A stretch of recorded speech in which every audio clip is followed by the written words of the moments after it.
We are ready to rumble.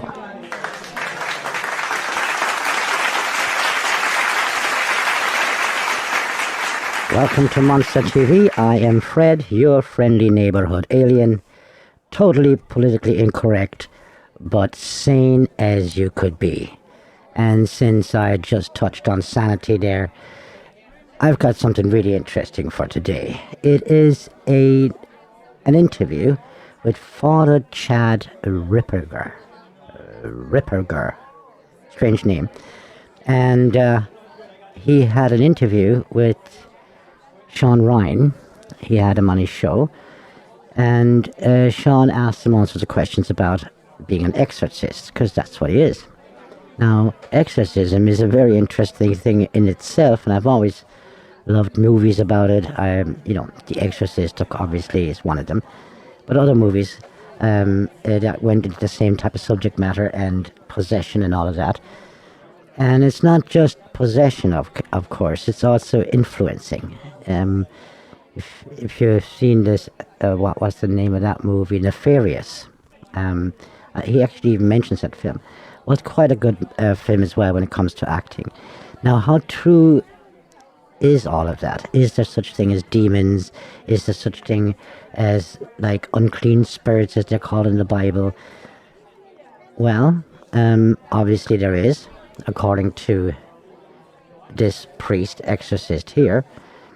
And I think we should have a look into it. It's a huge, long interview. It's like over 4 hours, a little bit over 4 hours. And, of course, we're not going to watch all of it. But there's a couple of parts in it that I thought we'd have to have a look at. There is only so much to say to it. I'll give my 2 cents to it.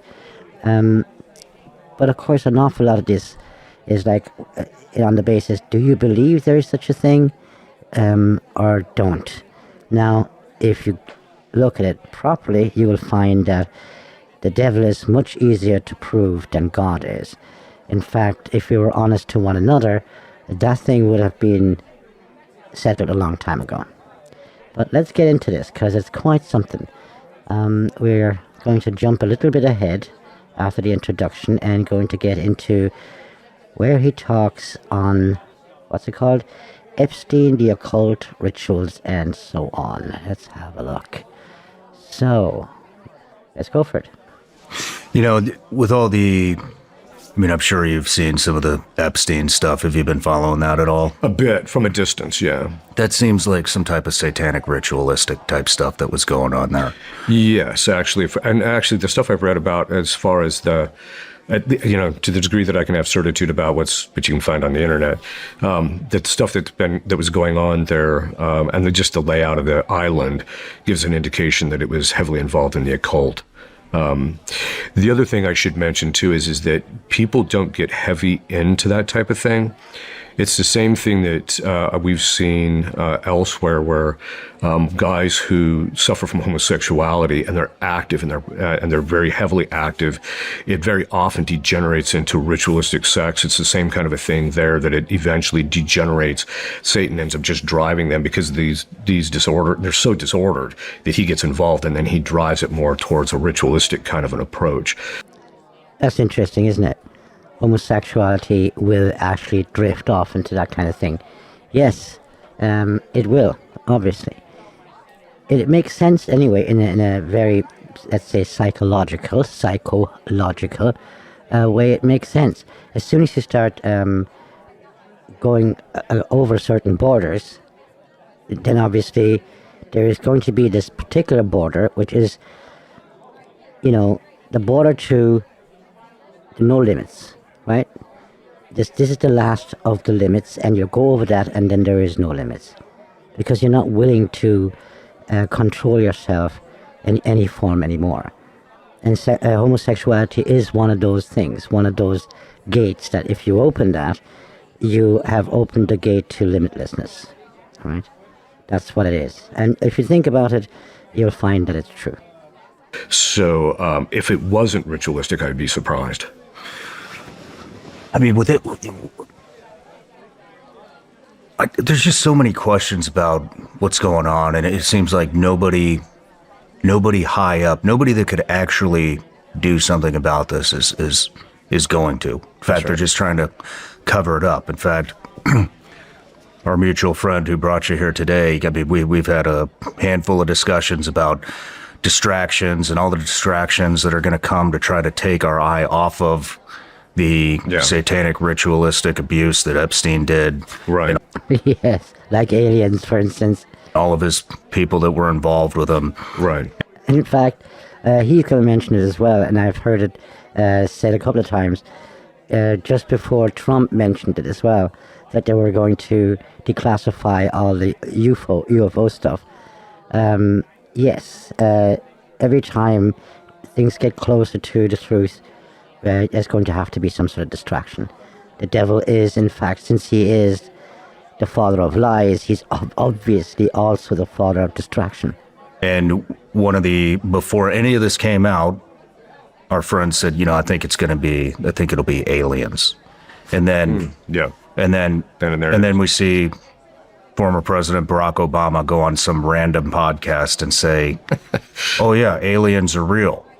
And I brought this up. I've been really angry about this stuff. And I went up to our oak tree and did a little rant about it and said, you think this is a coincidence that all of a sudden the former president goes on a random podcast that nobody's ever heard of and says that aliens are real right in the middle of the biggest, most elite pedophile ring in the entire world while that's being unfolded. Right. And then you fast forward about a week, and of course, then President Trump comes out and says something about, what President Obama did was illegal. He shouldn't be talking about aliens. I don't know the exact quote, but he came on and said that. Yeah, because it's classified, so he shouldn't be talking about it.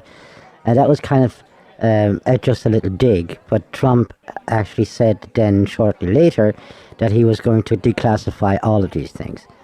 And so I think the show is on for the greatest deception of all times. Anybody who has read Revelation will know about the Great Deception. And then I have people, former guests that have been on the show, some of them that I've been trying to get on the show that haven't come, that are in the alien UFO anomalous activity, realm, and they're saying, oh, look at this. Oh, look, maybe the Epstein stuff is a distraction from the alien UFO. And to me, that is no way. Like, right. I am not taking my eye off of that ball. And you're good not to do that. Number one. Second thing is people who don't actually think about logic, right? That are not trained in thinking and how that actually works. There is this thing, they only think that they think, right? It's just like they have processes going on in their brain. They see these processes, stuff going on in front of their spiritual eye, as we say in German, and they think that's thinking. Right, that this kind of inside the television, that television of the mind is somehow thinking. It isn't. Logic and thinking needs to be learned. Don't try to distract me with this bullshit. And I mean, what do you think about that? I totally agree with you. Actually, for this particular reason, there's kind of a bit of a backstory. So one of the tactics that the demons always use and very often use is they rarely do a frontal assault on a particular individual. What they'll do is, and this is a diversionary tactic, which being a military man, you would be able to appreciate this. You're over here, you just lob bombs over here, so the people's focus goes over here. And what that does is that gives you the ability to maintain your activity over here and maintain your influence. So the demons will very often, so for example, one of the things that we commonly see is it's a demon of fear that actually drives things like sins against the sixth commandment, pornography, and things of that sort. So he'll drive the person to do that.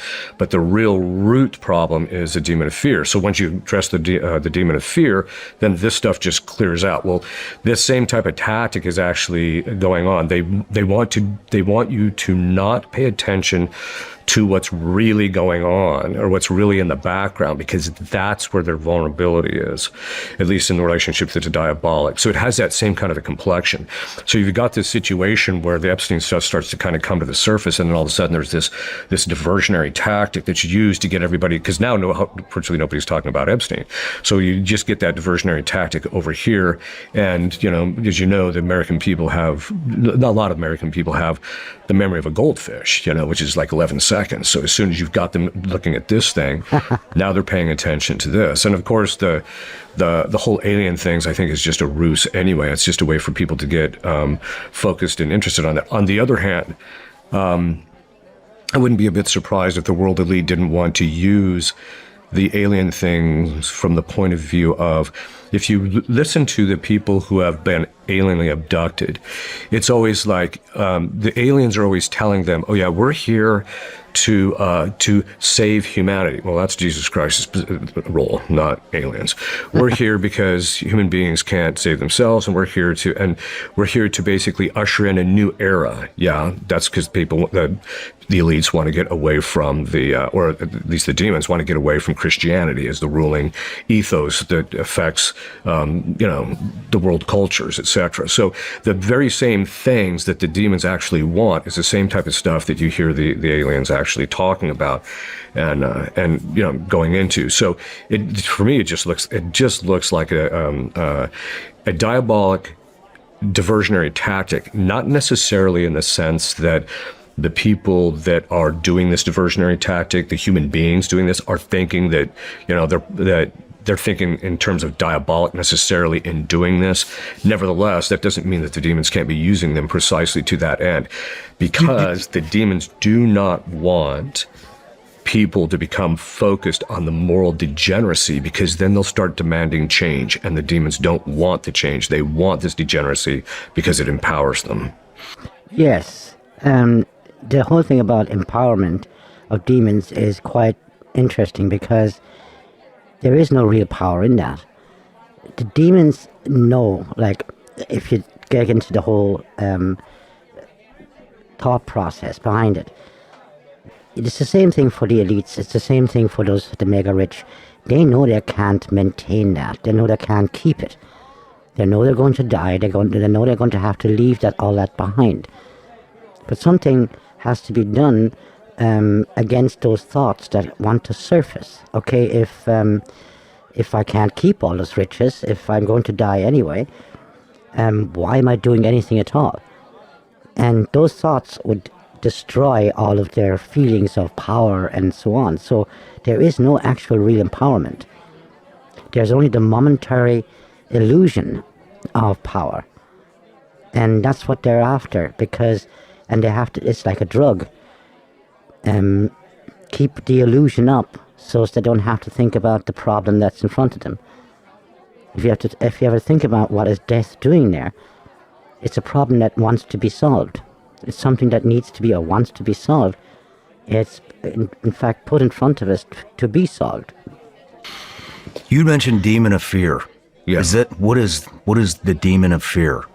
Technically speaking, it's actually Beelzebub, which, as you know from your interviews with Dan, it's the Lucifer and Beelzebub and Satan are the same demon, and he's the demon of fear because of the fact that fear is defined as the perception of a future evil over which you cannot overcome. Yes, it's the fear of the unknown, right? And you can't do anything against the unknown as long as you don't know. So that's why they try to keep people stupid. Because if people start to find out what is actually the case, not going on in politics, all that stuff is diversion. It's all supposed to take your consciousness into another place. You're supposed to they give you problems to solve that you can't solve, right? The insolvable problem, so that you're going to be busy with that all of your life. And then when you're like 85 or something, and you have death in front of you, and then what the hell did I do all of my life? What the hell was all this about? It's too late, because you need time to answer that question.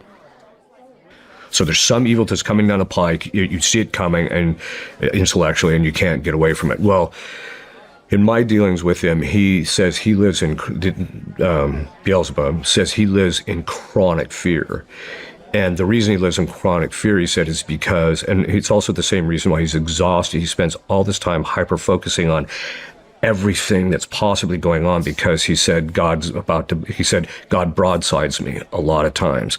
So a lot of times I'm focusing on this particular thing, and then the next thing I know, I just get broadsided because they do not have access to the divine economy of grace. They don't.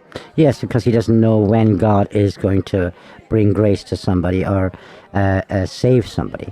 So a person that believes in God is on his path, which would mean like he learns more. Learning is the path, right? Because otherwise there is no path. A path means to go one step in front of the other, so that's learning, right? Study to show yourself worthy. So so you have somebody that believes in Christ and then starts learning and going the path. The devil doesn't know. I mean, it doesn't matter whether it's demon or devils or unclean spirits. All of that is more or less the same damn thing, right? And he doesn't know when the point has come where he's going to be sent to hell, because he can only be of service, to the soul that is developing itself for so and so long. After a particular time, he's of no use anymore, because everything that he does and all of his whispering into your ear, you have solved all those things, because it's all about arguments. That's why it's like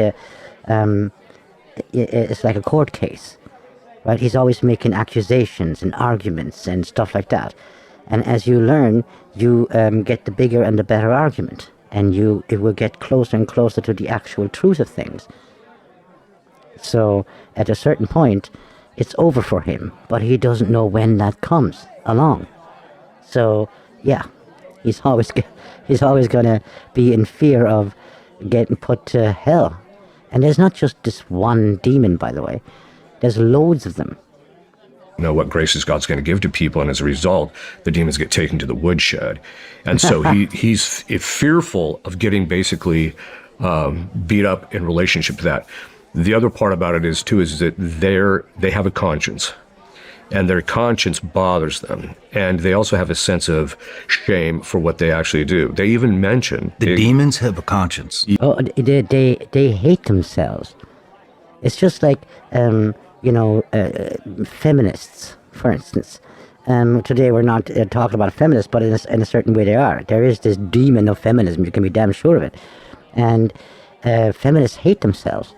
They don't like themselves. Otherwise, they wouldn't be so obnoxious and so disgusting and talking about their genitalia all the time and all the rest of that, which is really like disgusting, right? And it's so typical of them to be ugly women as well, right? They hate themselves, and it's the same with demons. They hate themselves. Yes, and they feel shame. And they feel shame. They know what they've done is wrong. They'll admit as much in session. And that is actually, other than the fact that they don't get to see God, that's their greatest suffering, is this pang of conscience of the evil that they've actually done. Beelzebub's even admitted to me in session that every time he gets someone to fall, he gets a sadistic delight out of it, but it increases his shame in knowing that he's that much lower of an individual for having done that. And so part of their fear, one of their massive fears, is being revealed or found out about their interior lives in relation to human beings. Just as we would, if people found out our deepest, darkest secret, we would feel shame or embarrassed. They have that same thing, but it's even worse for them because of the fact that they know that a final judgment's going to come, where not just at our private judgment when we die, but God's going to assemble everybody at the final judgment. And every evil thing they've ever done will be known by everybody. So they have a tremendous amount of fear. Shame is defined as fear of being perceived as lowly. That's interesting that they feel shame. So would it be possible for a demon to come to Christ and to No. It's not. Once it's in, it's over for eternity. Yeah, because when they make their choice, well, I should say this, none of their sorrow or even their fear, but none of their sorrow is to a purpose of amendment. They have no intention of getting their act together. So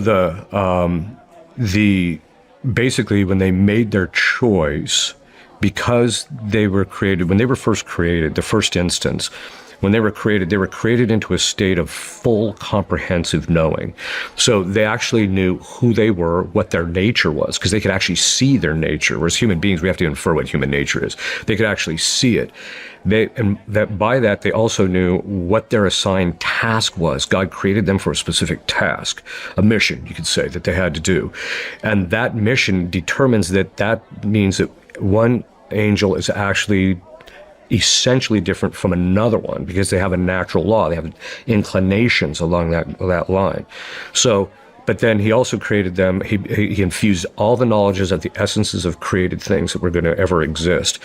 They didn't know the particulars that would unfold over history necessarily, but they did know all the essence. So they know what a tree is, what a human being is. This is why they're so adept at taking people out, because they understand human nature so well.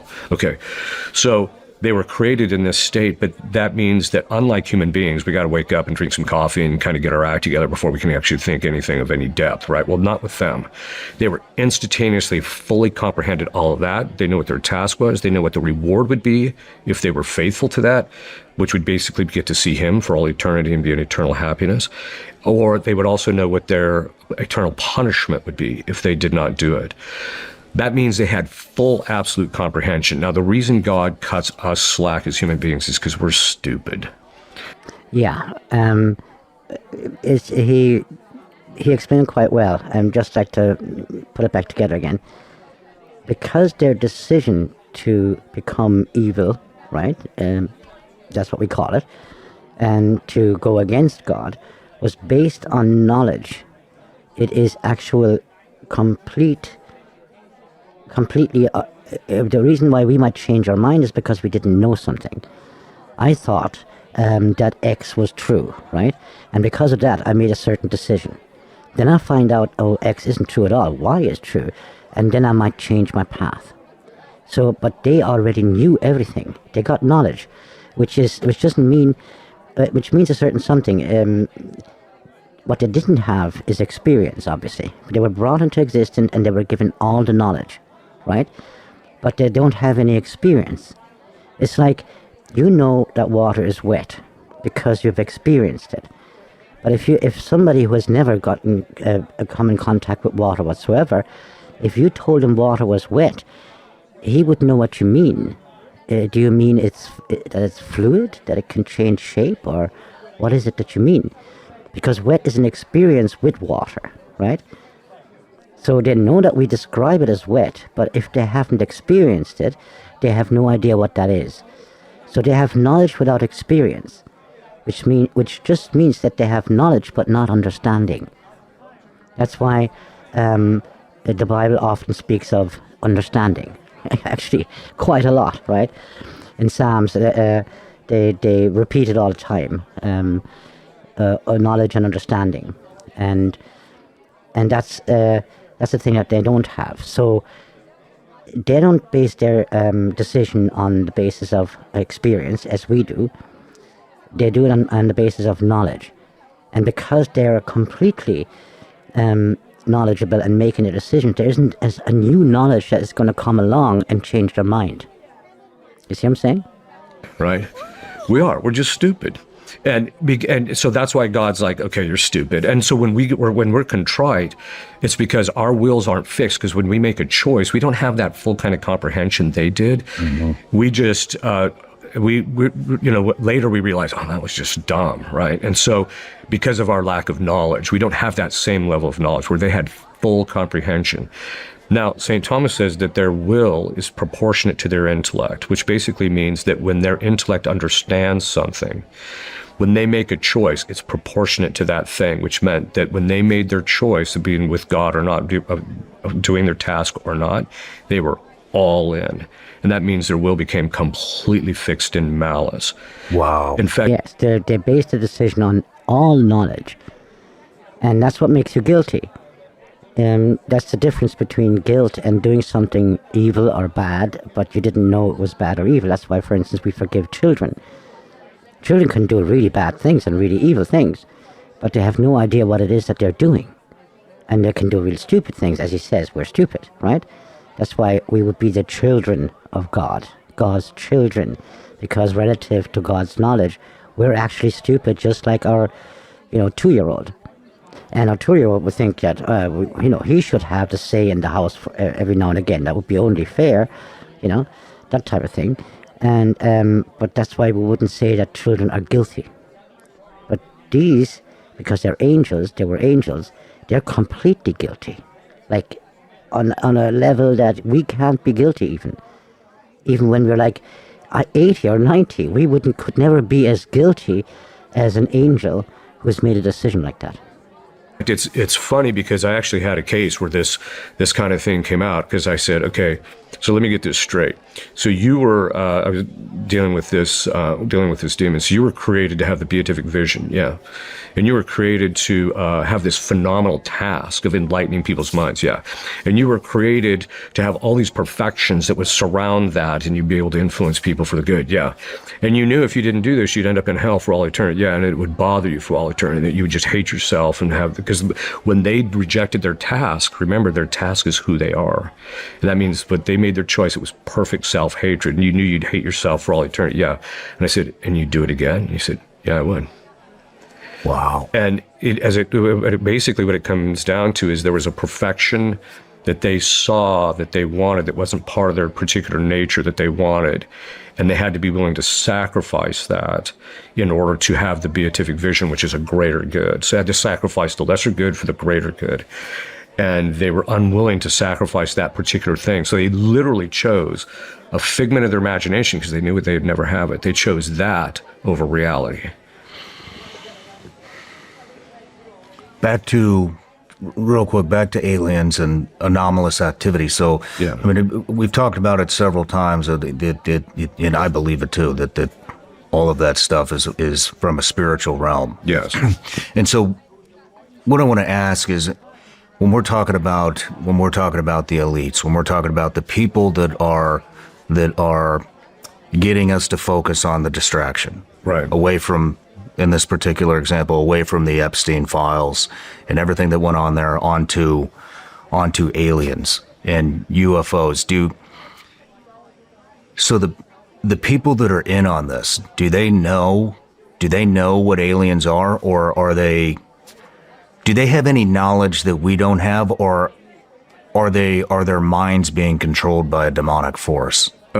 One thing has always got to be certain, that people have seen all sorts of things. We know about hallucination. We know about when people go crazy, they see all sorts of things, right? We know that people have experiences that they think they are completely real, but they are not. We know this. And because that exists, we need to differentiate those from the actual reality. Of course, we would need a definition or a way of defining what is actual reality.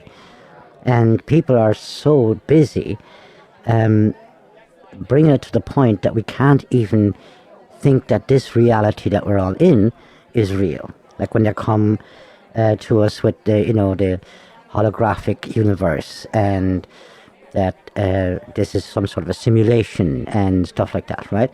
So to break down reality into some sort of an imagination, if that's true, then anything can be true. But if anything can be true, then obviously God can be true too.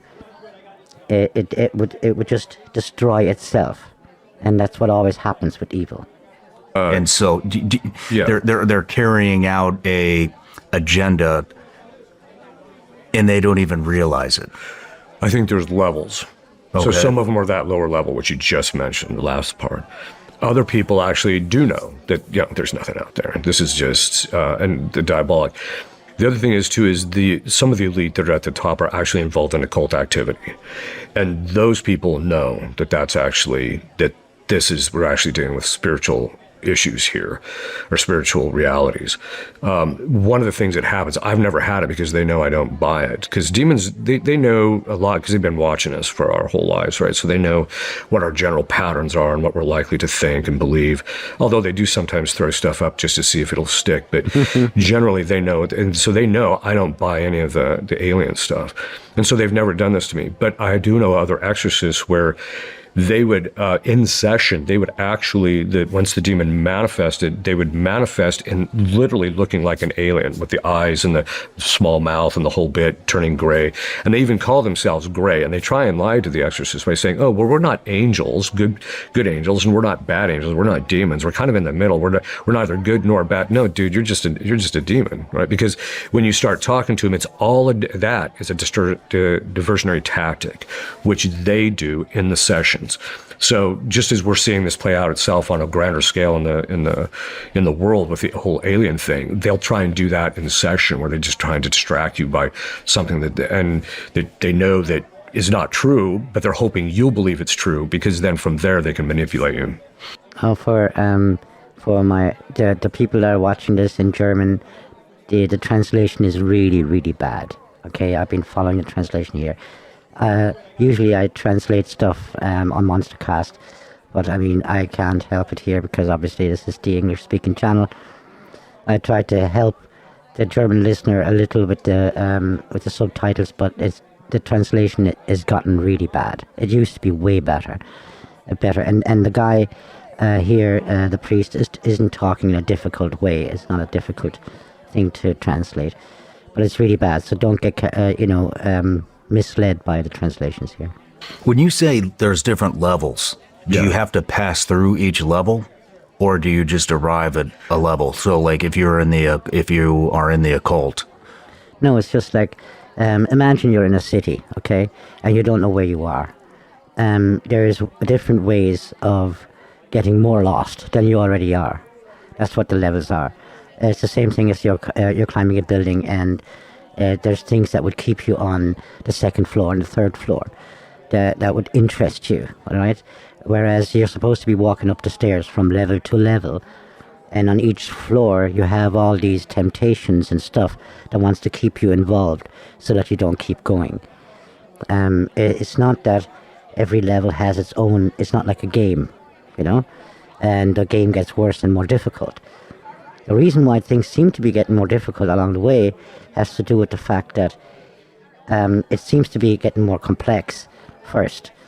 Then after a time, you've discovered what the logic is, but then they just get more nasty. Do you just arrive at that level where you're doing satanic rituals, or do you graduate? Some graduate. Some. Oh yeah, and when it comes to the occult, of course, they have their levels.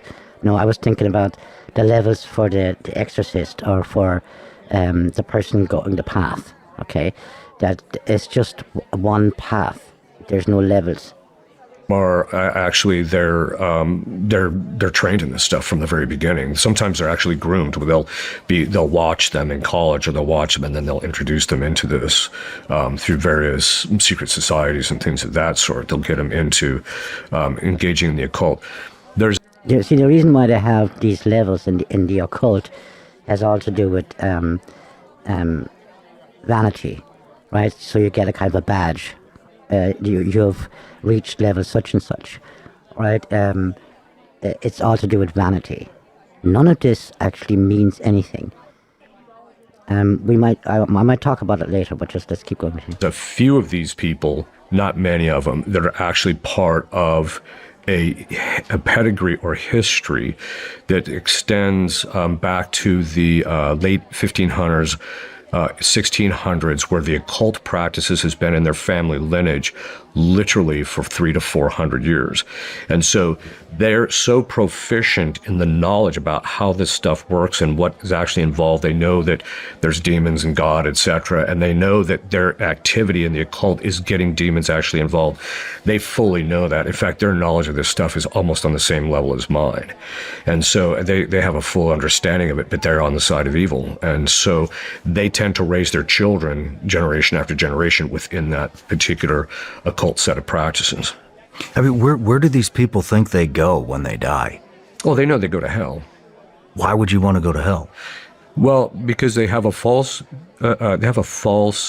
impression, because the demons will leave this with this, is that if they do a lot of evil in this life, which empowers the demons, then that will give them power when they get to hell. And so when they have that, and they actually believe the exercise of their power in hell will be something that they can then have a kind of a comfortable hell, or it's not going to be as bad because I have all this power. And part of it is that they just have an aversion towards things that are good anyway. And so they don't want to go that route. But they so I'm going to end up in hell, so I might as well get as far as I can. And that's one of the things we're seeing among some of the Satanists now, is that that's why they engage in things like child sacrifice and things of that sort, because they're thinking that once they get to hell, they're going to have all this power. But what they don't realize is that something which Satan himself actually once said to me, because I was noticing something in his behavior, because I wrote 3 books in psychology. So one of the things I just started doing is watching patterns of behavior of these guys, and both as individuals and as general a lot of demons. And I said to him, I said, your exercise of power in hell is actually painful, isn't it? It's not pleasant. He says, no, I hate it. The fact is that there's no such thing as like a hierarchy of power in hell. There is a hierarchy in the sense of you could go to a worse place, you know, but there is no such thing as somebody has power in hell except God. They don't realize that God is going to take revenge on them. It's vengeance, sheer fucking vengeance, what's happening in hell. In fact, in the lake of fire, then even worse, when hell and everything gets thrown into the lake of fire. They don't have any power there. Satan doesn't rule hell and he sits on a throne and then he goes and he tortures other people. None of that is going to happen. They're under the illusion because of certain things that the Bible says, like, he is the prince of lies, or something like that, right? And that type of thing. That type of hierarchy is not the hierarchy. It's just the worse you did, the worse you're going to suffer. They're idiots. Now, they're evil as fuck, and they really go for it. And why would they want us to go there as well? Well, it's all revenge against God. You see, God made humans, and so that he could love them, because he wants to live with us, just like we want to live with our children. But some of the angels, especially Lucifer, thought to himself, why would you love them? Look how stupid they are. That's like your 12-year-old son, and he sees like the new baby, and how the parents are like, all lovey-dovey with the baby, and he says, well, what do you love him for? He can't even talk. That type of thing, or just way worse. That's how the devils see us humans, and they hate God. They hate God on a level that is incomprehensible. And so we're not even important to them. We're just like cannon fodder. It's like he tortures us to get at God.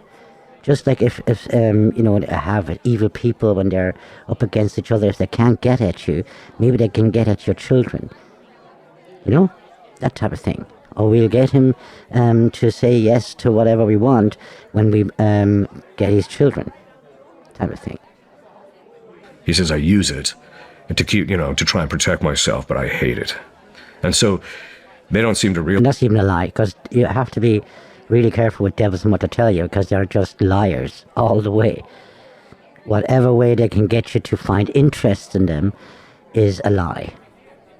That even they might get a certain amount of delight in having all this power in this life, but even if they have it in the next, they'll be miserable. And they don't see it. They're miserable in this life too. They are miserable, but they think it's going to be like this life. Man. You see, they don't get any innocence.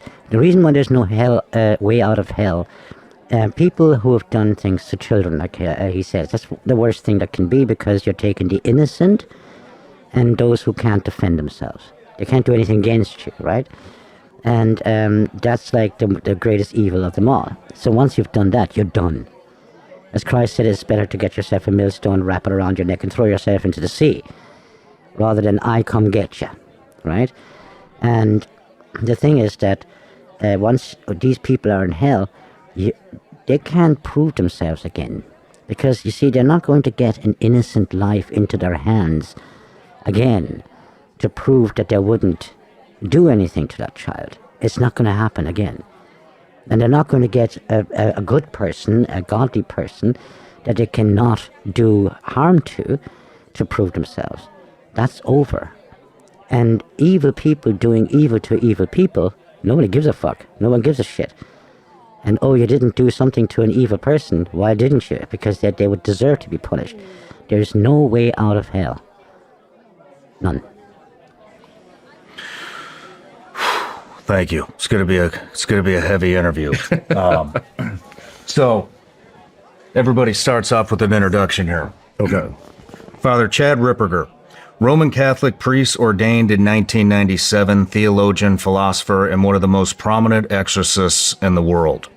Hold degrees in theology and philosophy from University of San Francisco, masters from University of St. Thomas and Holy Apostles, and doctorate from did I say that correctly? Pontifical University of the Holy Cross in Rome. Yeah. Founded the Society of the Most Sorrowful Mother, also known as the Dolorian Fathers, a religious society based in Archdiocese of Denver, dedicated entirely to exorcism, deliverance, and healing. The Thomistic scholar, an expert in demonology, angels, spiritual warfare, and the integration of theology with psychology. Author of books including Deliverance Prayers for Us by the Laity, Dominion, the Nature of Diabolic Warfare, and the Introduction to the Science of Mental Health. In your years as an exorcist, you've handled some of the worst cases of diabolic affliction, including full possession. These cases are often referred to you by bishops and other exorcists, literally the worst of the worst. Generally, that's true. Wow. That's something. I mean, that's like Hollywood stuff, right? I was quite amazed with this interview. A lot of the stuff that I've come across, where he just said them just like that, you know? The things that demons do, that devils do, and so on, and the way they talk, and the way they lie, that kind of stuff. It was quite eye-opening. Well, Father, I'd love to, and I'd be honored to start off in prayer. Sure. If you could lead us. In the name of the ahead. Father, the Son, and the Holy Spirit. Amen. Direct, O Lord, all our actions by thy holy inspirations, and carry them on by thy gracious assistance, so that every prayer and work of ours may begin from thee, and by thee be happening through Christ our Lord. Amen. Amen. Father, Thank you. Yep. We're going to jump this. By the way, I will leave a link in the description, of course, for this interview. It is so cool. It is actually really cool. And I hope you watch it. A couple of gifts here. Oh, very good. We're going to jump this too because we want to hear stuff, you know.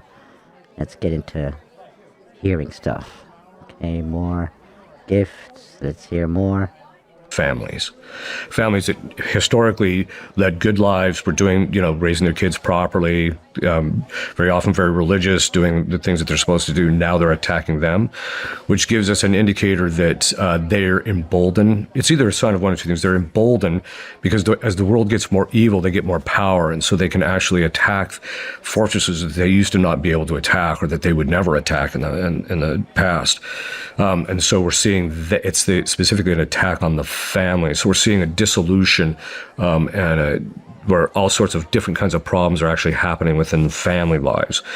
Usually it goes in the form of one of the children who they've raised their kids properly. All of a sudden their kids just out of the blue just go off the rails, and they can't seem to get too much done with it. Or it's an indicator that they know their time is short, which I think is also true. The demons? Yeah, they know their time is short. They know that God will only tolerate this level of evil that we're seeing in the world for only a certain amount of time. Yes, because the devil sends the beast with wrath because he knows his time is short. Yeah. We saw it with the flood. We saw it with the wiping out of Sodom and Gomorrah. He'll only tolerate stuff for so long, and then he says that's enough, and then he basically does a corrective for human beings. Which any father does in his own house as well. I mean, you have to give some leeway to your kids, you know. They have to be able to run around a bit and, the screaming and the shouting, and because kids just don't know any limits. If you have kids, you really, you can really see how if you don't limit things, everything just goes, array. There is a point where kids are playing outside, right? And you hear them shouting, and you hear them screaming, and you know somebody's going to cry now, and that's inside of the next 2 minutes. And then you hear somebody crying. Because it always goes over the top, because there's no inner boundaries, right? The human being has to learn to stop himself before he goes too far. And children are kind of trying it out to see what is too far. And often enough, the daddy has to say, look, we're done now with this, right? Or else I'm going to send you to bed right now. Oh yeah, but we still have 2 hours. Well, then you don't have 2 hours. Okay? You're not getting on my nerves. I'm sitting here too, type of thing. So that's why family is important. Because in a family, we learn that we're living together. We can't just go off the handle, and everybody else has to kind of deal with you going off the handle. No, get yourself together. We all are living here, and we don't want to deal with this stuff. If I may, have some quiet and peace. Thank you. Correct them and get them where they need to be. And that means, though, the demons, they know that same pattern. They've seen it because they've watched it throughout history. And so they know that once it gets to this level, where, I always tell people, we tend to look down on the people in Sodom and Gomorrah, but I tell them, but at least they weren't trying to marry each other, which makes us worse, frankly, as far as that goes. And yes, and Christ even said that, we're going to have it worse. Our generations are going to have it worse in hell than Sodom and Gomorrah. The fact that, generally good people just tolerate that stuff and think it's actually okay, because the majority of the public think it's okay for two men to get married, which I think is just an indicator of our insanity.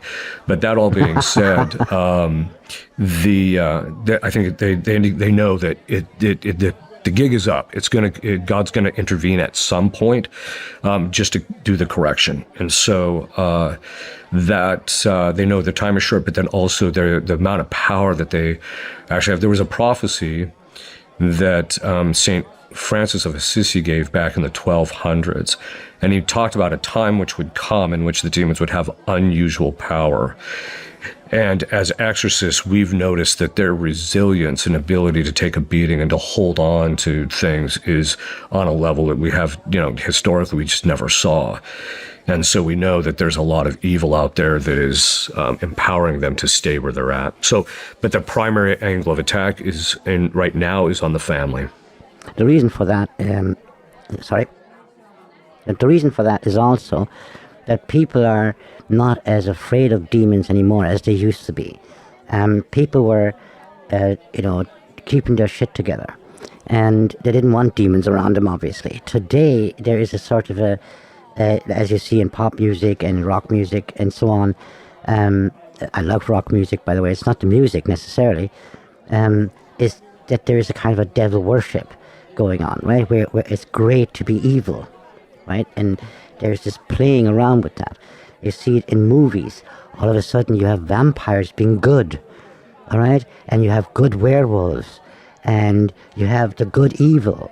Even, I think there was this, it wasn't a television series, Lucifer, the devil being the good one now.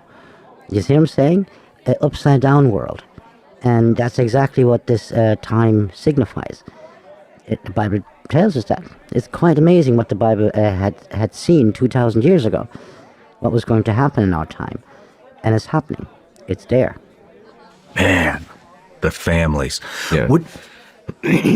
What would the correction be?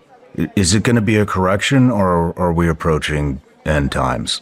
Well, end times is the correction. In fact, it's not going to happen again. If you think about it, this whole play of good and evil, we're here to learn the difference. That's what it's about. If there's supposed to be a heaven, and we're all supposed to feel good in heaven forever, we're going to, live, love forever, then we can't be stepping on each other's toes anymore. That shit has to stop. If you ever think about all the commandments from God, they're all about don't do unto the other.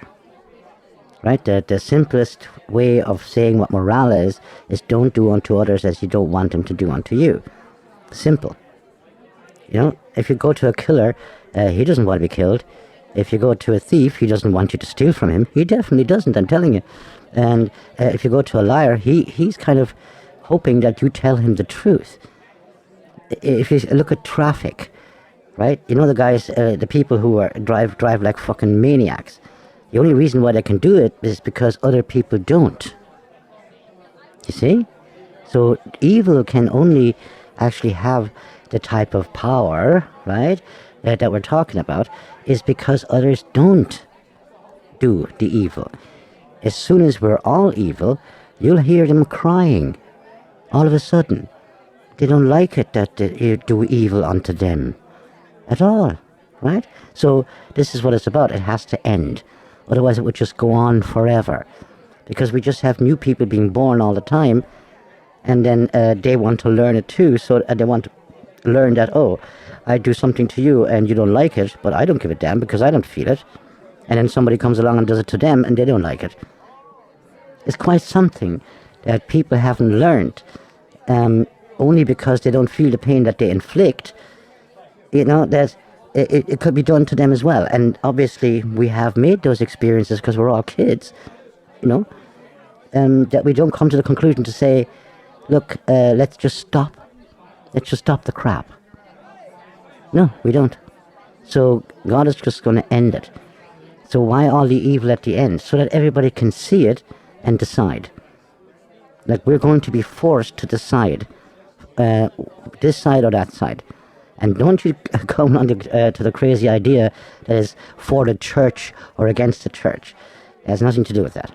It's either for good or for evil.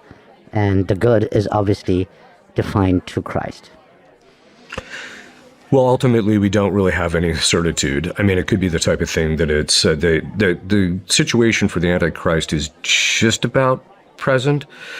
The Antichrist has to be able to rule the world. He's not going to rule through governance. He's going to rule it through economies. And so, even though he'll have control of the governments too, but the Antichrist would actually, when he appears, there has to be a unification of the worldwide economy in order for him, to a degree that's a little bit farther down the road than ours is at this point. So I don't think that he's just immediately around the corner, but I could be wrong. And that the other way that it can actually happen is, there's been numerous prophecies by saints, apparitions where Our Lady's appeared, like at Fatima, where 3 children saw her, but then there was a miracle of the sun where 70,000 people saw this miracle that actually happened there. Where, you know, so there's some of those apparitions, she actually talks about the fact that one of them is La Salette, where she said there's going to be a chastisement that's going to come.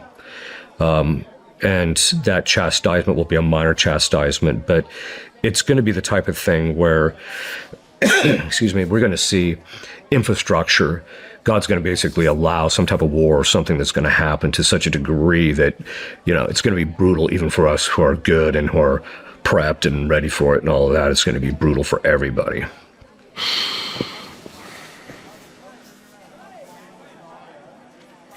When you say, I can't remember how you said it, but you said it sounded like you were saying the stage is kind of set.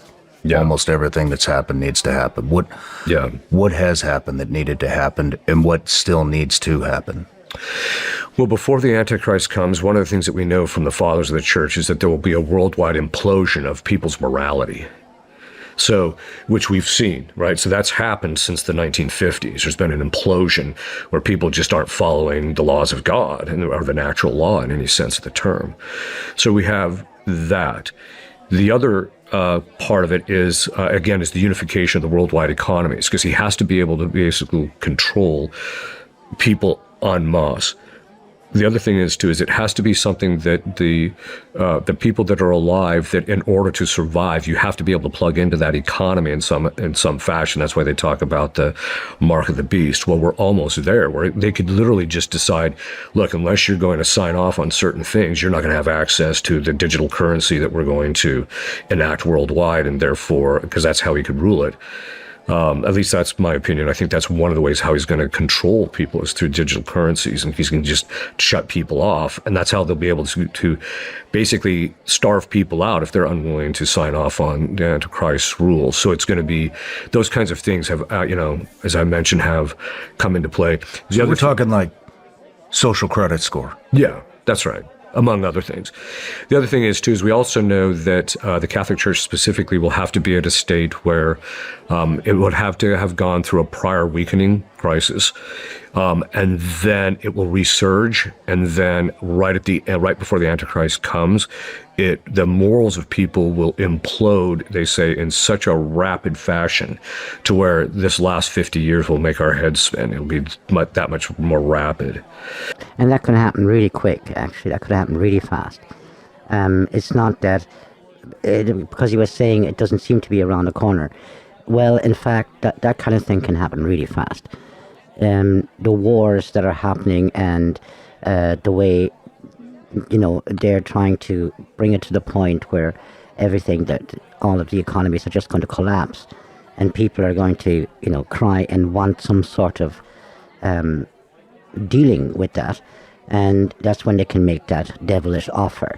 Okay, we are going to do it like this, but you're going to have to sacrifice certain things, right? And that can happen really fast. If you think about the way people look at the war that's going on at the moment, how that could escalate into all sorts of weird shit because of the oil, and then you have your finger on the trigger for that kind of stuff. So yes, that can go really fast. And when morality is already at the very edge of limitlessness, all you need is one more step. The way you when you fill a cup of water, there's this particular point where you only need a drop of water and it overflows, right? That type of thing. And one more drop will bring it to overflow. And this is what's happening here as well. All of this LGBTQ stuff and so on has been eating away. And we have no idea what the effects of that is going to be, because they've been teaching the children. These children are becoming adults right now. And the way they're going to be dealing with one another and dealing with the rest of humanity is going to be quite savage, because there's no morale in these people, because they don't know any limits to anything.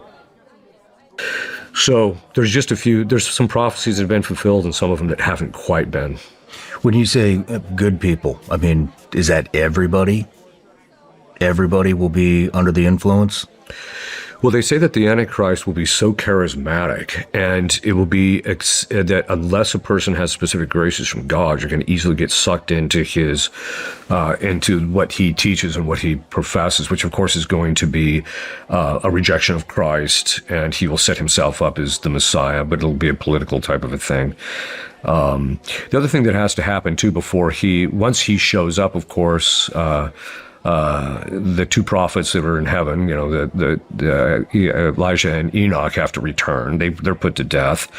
Because they actually return and preach against him. So those types of things have to happen before Christ actually returns and finally puts him to death. Yeah, and all the Christs, right? Christ here, Christ there, Christ everywhere.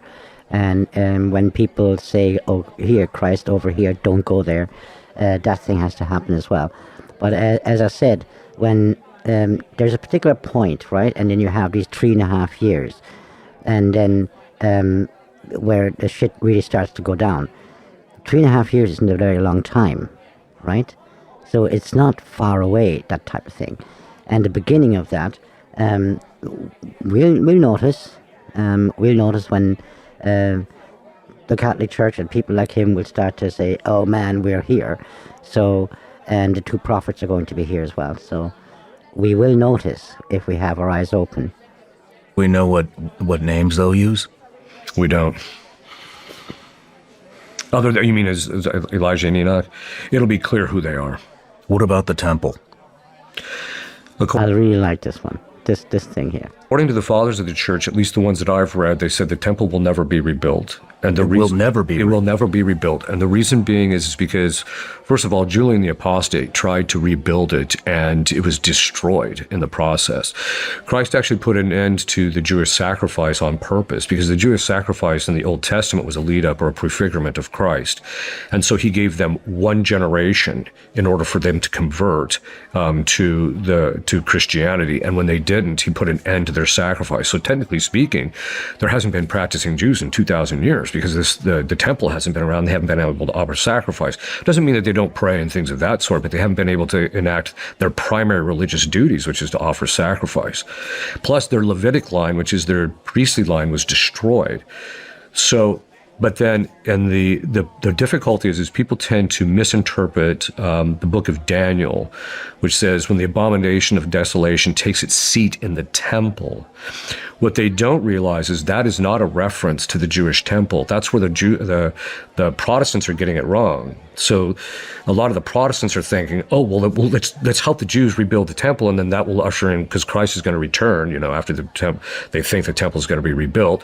And then as a result of that, the temple has to be rebuilt in order for the Antichrist to put himself in there. So let's do that so that the Antichrist will come, and then that means that Christ will come. And that's kind of their reasoning behind it. Well, first of all, just getting through the years of the Antichrist is going to be brutal, so I wouldn't be pushing that. But the fathers of the church are very clear that it will never be rebuilt, and that the reference to the abomination of desolation taking its seat in the temple is actually a reference to the Catholic Church. That's what the fathers say it's a reference to. Wow. That there's going to be some way in which the situation in the church will become compromised to such a degree. It doesn't mean people have to know it, but its essential elements will still remain intact. But that the Catholic Church itself would become compromised. I do believe that too. They're the biggest church when it comes to Christ. And so for the Antichrist to actually get all these churches together, he's going to have to use the Catholic Church. And, it's kind of creepy the way people are all running back to the churches right now and running back to Christ is kind of a creepy thing, right? The way they're all talking about Christ, and they're all talking this weird stuff, this weird crap. Everybody now is interested, which is, it's a good thing in, this is the weirdness about stuff like that it could be a good thing if there was something real about it, but people don't actually study anything. I've not heard a proper, a deep type of analytics about what this is, what Christ even is. It's just like, oh yeah, I believe in him and then I shall be saved. Ah, wow, that's good. Why? Like, why? Why would you be saved? Why Christ? Why is it even? Well, he died on the cross. That's not reasoning. It's difficult to explain right now in this short type of thing. At a later stage, I might get into it, and we'll get into the logic of why this has to be true. That process. Jeez. When we're talking about the social critics, the ruling through the economy. Yeah. And, you had mentioned the mark of the beast. It's just in the past, 6 years, I've heard lots of different things that could be the mark of the beast. The first one being the COVID shot. Yeah. The next one I've always heard is digital currency. Another one could be Neuralink. Yeah. And so it even could be your handy, because you always have your handy in your hand, a mark on your hand and stuff like that. Well, the thing is that it's not so important how exactly it's going to look. The thing it's going to do is way more important, because they're going to avoid that it looks like that, obviously, right? The RFID chip, for instance, in your hand. Well, it would be better to avoid that, because otherwise people would think this is it. This is the mark of the beast. And that's the typical thing. That's why prophecies are, they're like fairy tales. They're told in pictures. If you think about God and he's sitting on his throne, right, in Revelation, do you really think that God is sitting on a throne? Like, how stupid is that? If he is everywhere, right? Omnipresent. Then he can't be just sitting on that throne there. How stupid would that be? He's a busy God. He's doing shit all the time, right? Stuff doesn't happen by itself. It can't happen by itself. Nothing can do anything by itself, except something, that has autonomy. So God has to do all these things all of the time. The type of power that we're talking about when it comes to God is like unimaginable. And they always say this, your sky daddy, as if it's some sort of a bearded man in the sky. That is the most stupidest idea that you could possibly have, because you're already seeing a limited somebody. There's no limits to God. That's how he's described, right? So these are pictures that are supposed to tell us something. And it's not really important if it's in your hand or in your head. What it means, what it can mean in a type of a, let's say, spiritual sense, is your hands, is everything that you do, right? And your head is your decision making. So the things that you decide and the things that you do is that which he wants to control. What I want to ask is, this is, what are people supposed to do? Let's say that they do usher in the new digital currency, and I'm sure it won't appear to be the mark of the beast. But maybe it becomes more obvious, as time goes on with people holding out. I think about this all the time. Right. I have kids, they're small. I have a wife, I have people that depend on me. What are we supposed to do if we can't eat, take care of ourselves, provide for our families? What are we supposed to do? Well, I think there's... if that's the only way you can survive, what are we supposed to do? Is the head of the family? Yeah, the way the fathers of the church talk about, though, is they say that the mark of the beast, you can't receive the mark of the beast. So it's supposed to be something that's well, first of all, the mark of the beast is the inversion of what they call the mark of baptism. So when a person's baptized, God infuses a quality in the person's soul, which is a mark. And that's actually why, for example, in the baptism in the Catholic Church, there's a sign in which you actually take chrism and you sign it on the forehead as an indicator of that this person has been consecrated to Christ through his baptism. The mark of the beast is going to be the inversion of that. So it's going to be something in our bodies that is going to be that will give us access to these particular things. Okay. Like Neuralink. Like it would be something similar to that, or it could just be something like an RFID chip, which then you just be able to walk in and they can scan it. They know who you are and they know that you can have access to the food and things of that sort. It could be the type of thing that they get to the point where you just don't even have to carry credit cards, or even that your bank account will just be linked to this chip that's in you, and because that's how they could actually do it. The thing, though, is that the fathers of the church say that you're not going to be able to get that chip without some type of renunciation of Christ. There you go. There you go. In fact, it's going to be the other way around. They're going to claim that they have the Christ. And so the thing is that if it went against Christ in this particular way, the way he's saying there, so that just like you have to denounce Christ when you want to be a Jew, right? And you want to be part of Israel, you actually have to say that you're against Christ, which is kind of amazing if you think about Judeo-Christian values, right? But that's I digress. So let's stick with this. The thing is that they're going to say that they have the Christ. They have him. This is who this Antichrist is. It's somebody in place of Christ, and he's going to say he is God. He is the Christ. You see? So you don't actually have to say that the way he says it here right now. He says in some sort of form you're going to have to say that, right? But it's not actually doing that.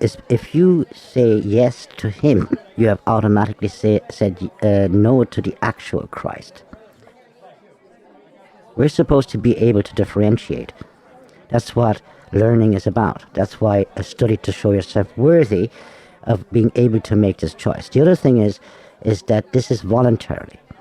Of course, you can't buy or sell unless you have the mark, but still, it's you voluntarily take the sign. You voluntarily take the mark of the beast. It's not something that they actually come force upon you, because otherwise that doesn't work. You see, you can't force somebody to actually love you, for instance. That has to be done by free will. Your love will not activate. You can only pretend to, right? And it's the same here. You're not a follower of their Antichrist if they force you to be that. That's reality, you see? So, yeah, what are we supposed to do? Well, that's a question for Seb. Let him answer this, and then we're going to finish up. And there's one little other thing that I wanted to get into before we finish. So let's just keep going here. There's going to have to be some religious thing you're going to have to accept that you know is contrary to the will of God and contrary to Christ. And so the moral of the story is that you have to be willing to sacrifice the lesser good in order to achieve the greater good. You have to be willing to, I have to follow Christ regardless of the personal cost. Now, God will also very often provide for people. If it's his holy will that people survive that time frame, he'll make it possible for them to do it. The other thing is I've learned, which in the military, you've probably seen this too, the tighter you put your grip on a group of people, the more stuff slips through your fingers. And so I think that type of thing, there will be ways in which people will be able to survive. But I think they also have to be smart about it and actually learn just basic survival skills, learn how to fend for themselves just based on nature and things of that sort. But I think it's going to become extraordinarily difficult, especially with the way the technology is getting, to be able to even evade detection. That's one thing, but that's not going to be a concern for quite a while, because of the fact it was just so many people.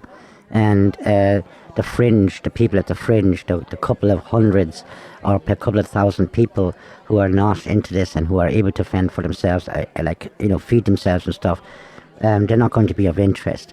First of all the cities, all the people in the cities are the ones that they're going to be concerned about.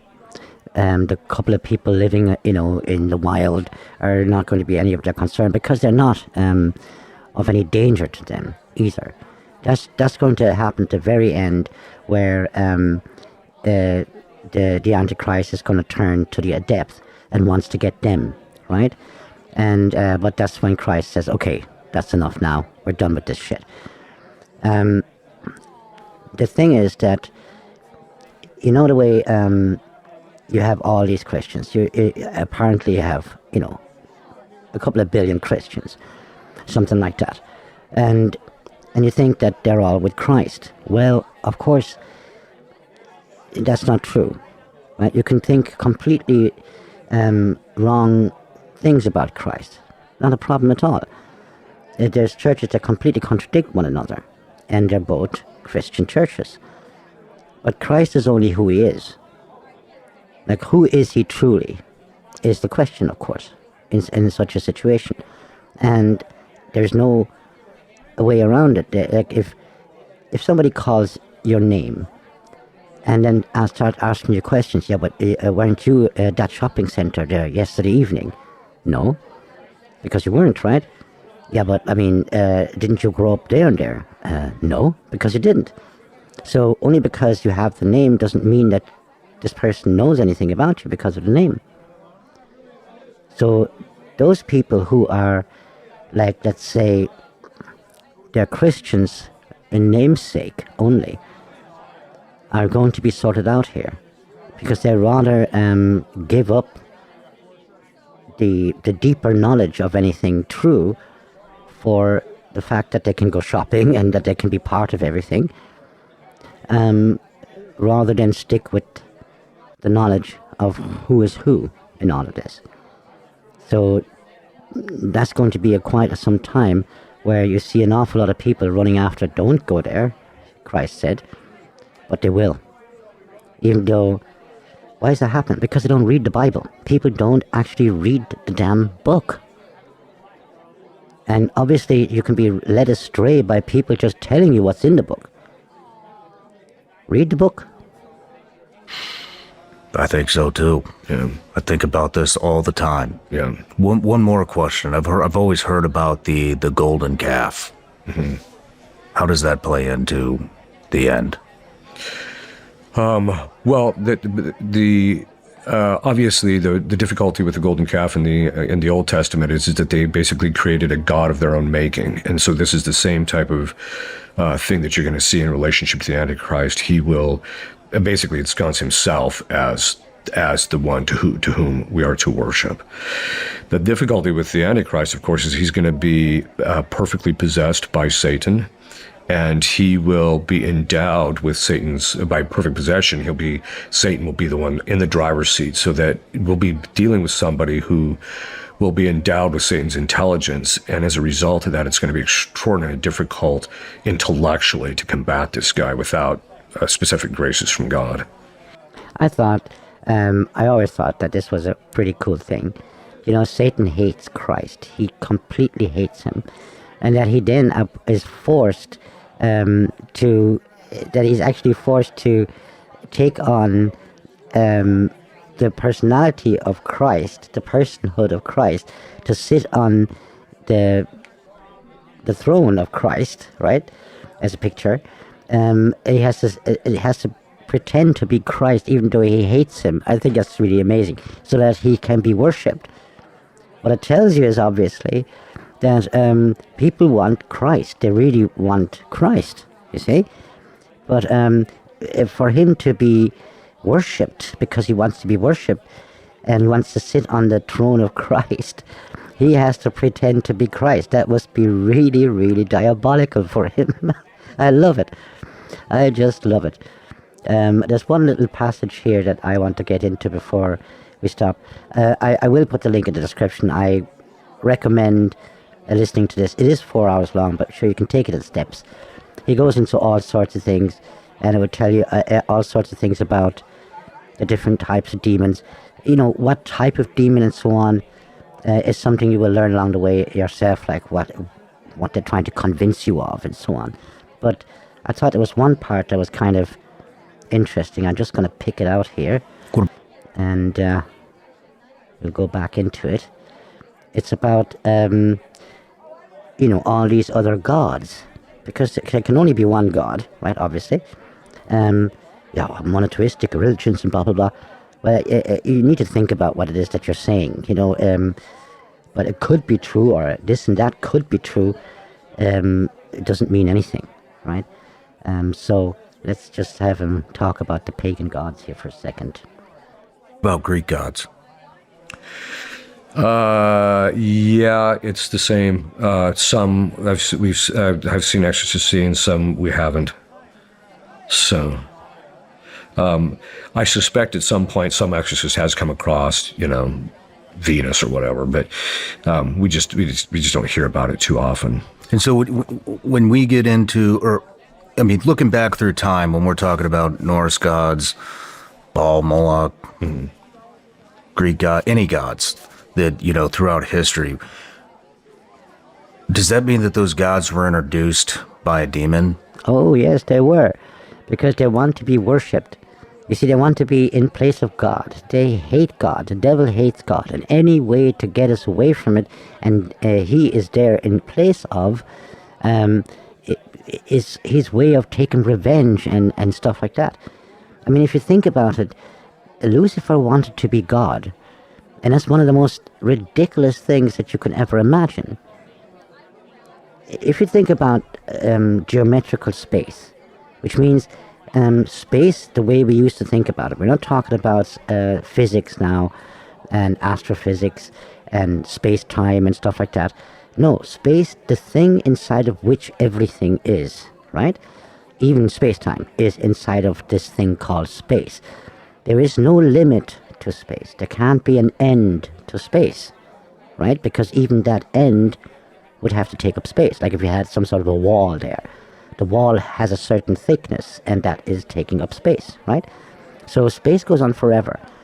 This thing, this space thing, that is what God is, if you think about it in the physical geometrical sense. He is everywhere. That's why he is the omnipresent. The if you think about the size of God, like how big is he, you'd have to say he goes on forever. And that's the kind of power he has, right? That's the kind of knowledge he has. There's no stopping to it. There's no end to this. And if you think about that the devil wants to be God, it is on a level of stupid, on a level of complete and utter laughable. It's just, God laughs about that. It's like incredible. It's like your 2-year-old wants to rule the house now and drive the car and stuff like that. You can just laugh about it. Now, your 2-year-old isn't evil as the devil is, and isn't knowledgeable like the devil is, but it's still just the same laughable thing. And that's why they want to be worshipped. Because, of course, you see what happens if we actually get behind who God is and what he is. Then we understand that he is love, right? As John says, God is love. That's the simplest way of putting it. That's what the nature of his soul is. And as soon as we see that, behind all of this crap that's in front of our eyes, the world and the evil is in the world, and that God lets it happen, well, is it love to let all that evil happen? Well, that's a subject matter in itself. But what I'm saying is that when we look past all that, and we have looked and we've seen the reasons why and everything, and we can see God and heaven, we will love him automatically. Now, that's why there's no way back for the devil, right? Because the devil has fallen into the trap of loving himself. He wants to be loved like that. It's quite extraordinary.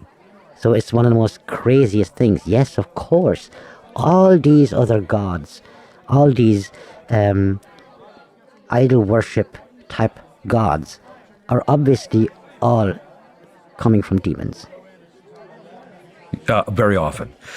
So what will happen is, historically, either the demon will possess somebody in a particular culture, and then from there, the person kind of becomes like this oracle from which the rituals and the worship is designed, and the people are swayed into doing it. The reason why it says often is because obviously humans have invented gods as well, right? But then the thing that fills that space for, let's say they gave it a name, the thing that fills that space will end up to be a demon. You're not going to have a case where they're actually going to appear as a general rule, although that has happened historically, where demons will appear as angels of light, and claim to be, from God, and then say this is what you're supposed to do, then getting the person to start their own religion. We've seen that happen a couple of times, actually. One in more modern history, and one year 600. So we've seen those particular things happen. That would be the Muslims. What was the one in modern history? The Mormons. And the Mormons. So, I'm sure there's a lot of the Mormons out there are not going to be happy that I said that, but the angel that appeared to him, it actually gets to the line from St. Paul, which is actually on the outside of the cathedral in Salt Lake, if I'm not mistaken, but out in the outside, it's, even if an angel were to preach to you another gospel. So you have those. Well, that's exactly what the Bible says. If they preach to you something else that I'm preaching to you, Christ would say, that obviously comes from the devil, right? That's where it comes from. Those particular things that are actually, and the other thing is that, at least in the relationship with the Mormons, I don't want to get too deep into it, but that it's actually, it's a modified form of Freemasonry anyway. That sounds like the ultimate deception. If they come to you in a light, to appear to be angelic, how does that look in God's eyes? Fall into that deception. Well, God's allowing it, obviously, because they literally, like I said, the battlefield is completely determined by Christ. So Christ is allowing it. And I once asked this one colleague of mine, I said, well, what do you think is the reason for the Muslims? He said, to afflict the West. right? So God will allow these particular things to afflict us in order for us to get our act together, but also to reveal to us that, look, if you start your own religion, it's just going to go bad and it's just not going to be true. So I think in God's eyes, I think that's part of it. But I think on the side of the human beings, we're just easily deceived. Because demons they can present themselves in a very positive light. Everywhere from anything from actually appearing as an angel of light, when people actually see this bright figure appear in front of them, all the way down to giving people amorous feelings, to where so the person says, "Oh, it must be from God because it's helping me to love people more." No, that's not necessarily the case. Will we be judged for that? I mean, Of course we will. It sounds like the ultimate deception, almost, and he allowed it. Yeah. So can we be blamed? Yes, we can, because we're supposed to discern. Look, it's like sometimes I'm a little pissed off with people when they're just kind of, we didn't know. Hold on a second. I mean, for real now. What do you mean we didn't know? We didn't even try. We're just kind of living our lives, and then, nobody's allowed to say anything else. Like, so, if somebody comes to us and says, yeah, the Christ is the truth, and I can tell you how it works, and all of that, it has to be true.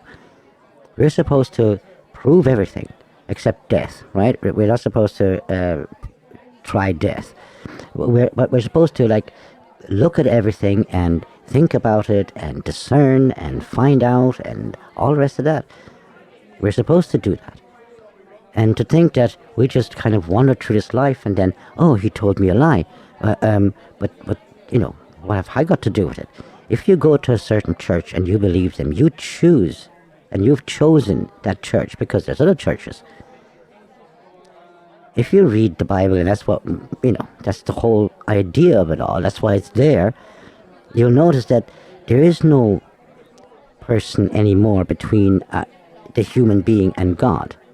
The only person between, God the Father and the human being is Christ. And we're supposed to talk to Christ directly for ourselves in our cupboard. We're supposed to, go into our cupboards there and then talk to Christ. Then he's going to bring us the Holy Spirit. And the Holy Spirit is going to show us what is real. Now, couldn't the devil come and talk to you as well? Of course he can. But if you make a decision that you believe something to be, again, let's say you believe X, and then you live by that, and it turns out not to be true, you're the only one that went down that path, right? You didn't bring anybody with you. So you find out that, oh shit, that was the wrong direction. I should be going this direction. Well, then you found out for yourself. Those type of things need to be done to find out. But he didn't tell me the truth. Yeah, but people lie. Lying is something that is just simply there. And when Christ was there, let's leave it at that for today, and I'll have the link in the description, as I said. Lying is something that happens right from the beginning, and it got us into real trouble. The first thing that Satan says, the first thing that Satan does is lie to Eve. I mean, the type of lie is just quite something as well. What is going on here? Did God say we're not supposed to eat from trees here in the garden?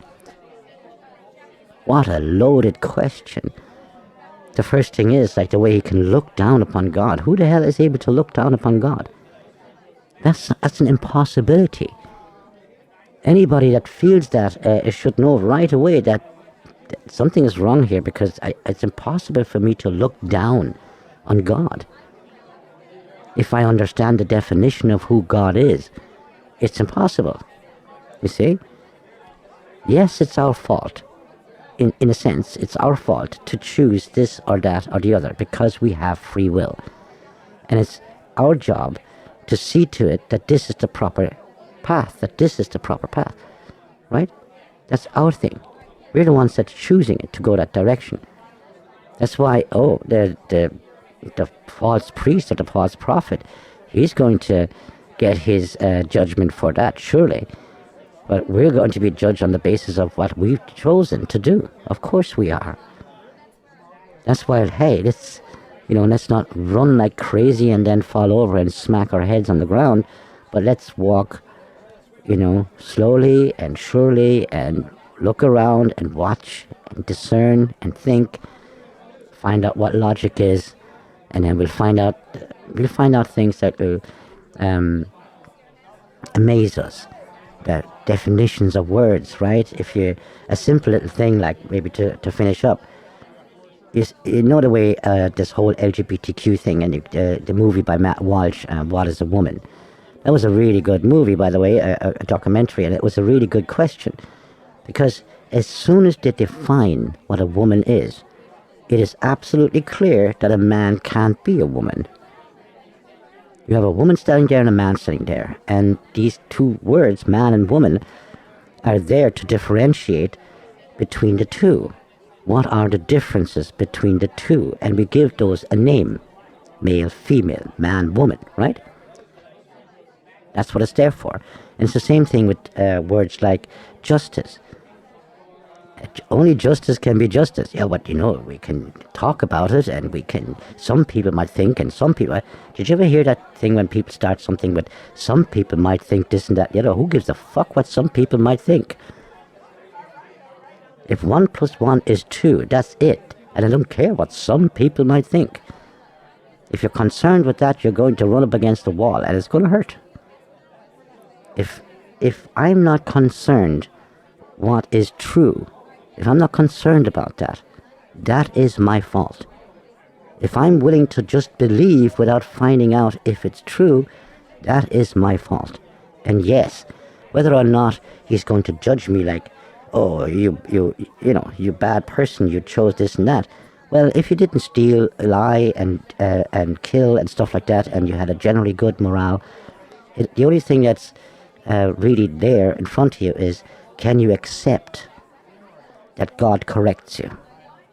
Can you accept the correction and then go along with him? If you can't, then you're going to have a situation like the rich man who does all the good things and the right things and keeps the commandments, and asks Christ, what else is there for me to do? And Christ says, oh, I've got the right thing for you.